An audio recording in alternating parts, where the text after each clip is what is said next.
Perfect. Hi, thank you for joining me today. In this video, we're going to be discussing pronouns very briefly, and then from this, we will jump directly into several exercises in which you will read a sentence, or sentences, depending, and you must identify a pronoun or pronouns, being the plural, from which you will also link those pronouns to the correct nouns embedded in the sentence.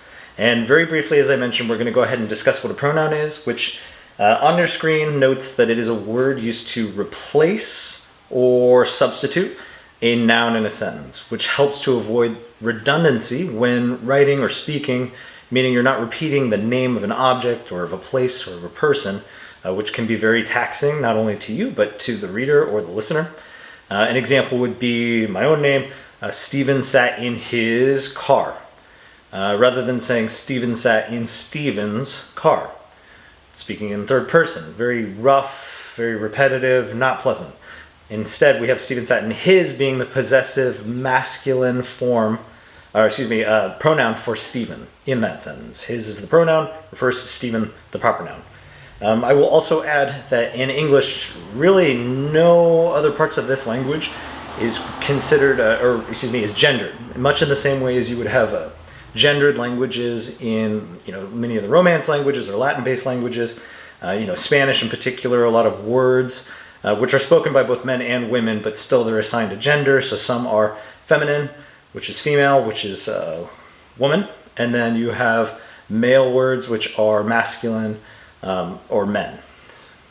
Again, in English, very few cases in this case of gendered language. However, the exception being pronouns, in which you have specific pronouns for men, which are masculine, and specific pronouns for women, which are feminine. All right, let's go ahead and take a look at our first sentence, and I'll go ahead and read this aloud. It states, Miss Nguyen sat in her chair.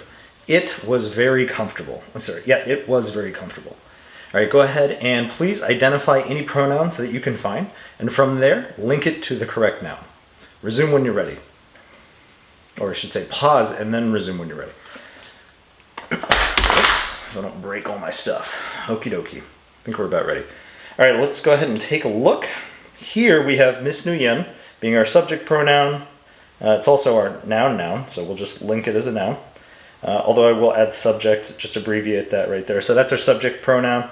Or sat in her chair, chair being another noun.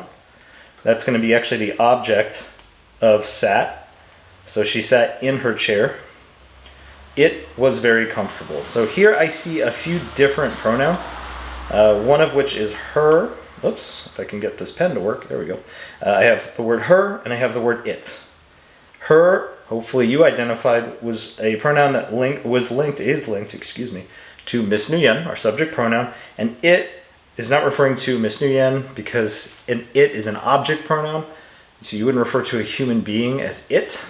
It's actually considered quite rude. So we're going to go ahead, I got my landscaper calling. Instead, we have it linked to the noun chair. Perfect. All right, let's go ahead and jump into my next sentence before my gardener gets here. Here we have, what happened to the car? Did Kevin break it? Go ahead and pause the video. Please identify those pronouns and link it to the correct nouns. Okie dokie. So what happened to the car? Car being a noun.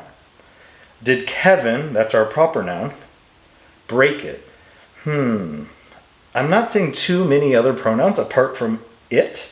And it, if you recall, is an object pronoun, which is likely referring to the only other object in the sentence, which in this case is the car. Again, you're not going to refer to a human being as an it. Very disrespectful. It's degrading. It's dehumanizing.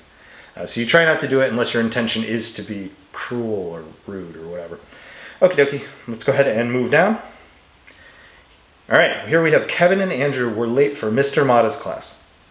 They would be in trouble with him. Not the best sentences, but you get my point. Please pause, identify those pronouns, link them to the correct noun.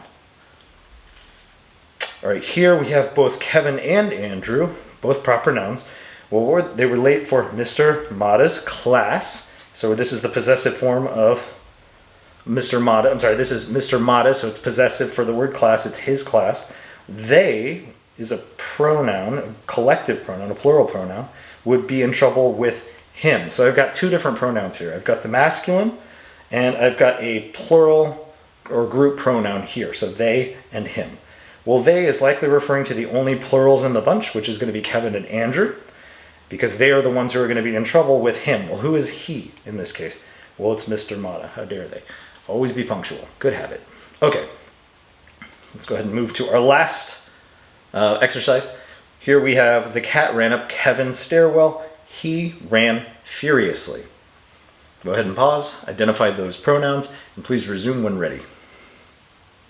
All right, here we have the cat, definitive article the cat ran up Kevin's. So we've got a noun here, we've got a noun here, a proper noun. It's his stairwell, it's possessive. He ran furiously. So I do see a masculine pronoun. And some may say, well, okay, it's got to be Kevin. Kevin's a boy. It's masculine. Why doesn't he refer to Kevin? It doesn't. In this case, it's talking about the cat. He. So the cat ran up Kevin's stairwell. He ran furiously. The fact that he ran furiously is contextual. It's telling you that in this sentence, in this train of thought, we're talking about the thing that is running. And the only thing running in the sentence is the cat. So by virtue of the context, you should be able to figure out that he isn't talking about Kevin, though he is masculine. He would use a masculine pronoun for Kevin. In this case, we're not applying it to Kevin, we're applying it to the cat. All right, I'm going to go ahead and hopefully this recorded. I'm not having the best luck. Oh, perfect. Okie dokie. If you found this video helpful, or if you would appreciate additional content like this, I am happy to provide it. Feel free to like the video, subscribe to the channel if you haven't already. It does help with the YouTube algorithm. Apart from that, I look forward to seeing you in the next one. Thank you.